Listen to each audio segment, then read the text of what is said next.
So now allow me to invite a very good friend of the convention, who's always been a good friend of the convention, Markéta Homolková, head of the disarmament section of the delegation of the European Union to the United Nations. Markéta, thank you for joining us.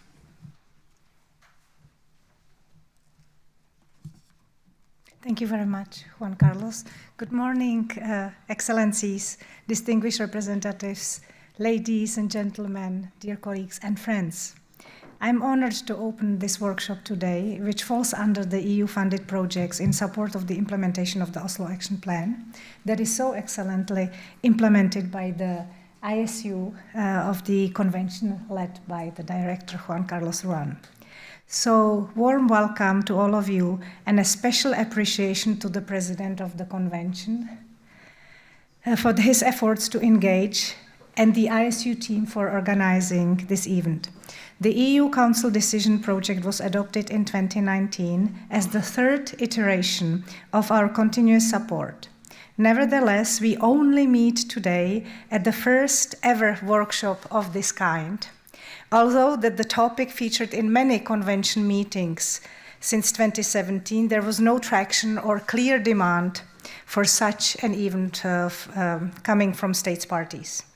All the credit for your presence here must go to the current and recent convention presidencies, which have been keen to increase engagement with states parties that retain anti-personnel mines for permitted purposes and foster the dialogue of its use. Let me emphasize that efforts to engage with these states to promote reporting of these mines, their intended use, or alternatives available, or at least on exploring what kind of alternatives could be of use to a state, has not been a priority. We are therefore delighted to see that today seems to be changing. According to the latest progress report, there are 64 states parties that have opted to retain anti-personnel mines for permitted purposes such as training. I am pleased that I see more than half of the 64 states parties invited in this room today.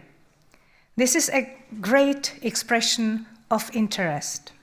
Supporting a technical workshop on alternatives to using live anti-personnel mines is a clear objective of the current EU project, which also establishes that, and I quote, whenever relevant and or possible, Union member states and other states parties would be invited to share lessons learned on alternatives for training and research and or destruction of retained anti-personnel mines, further enhancing cooperation and assistance among the convention community.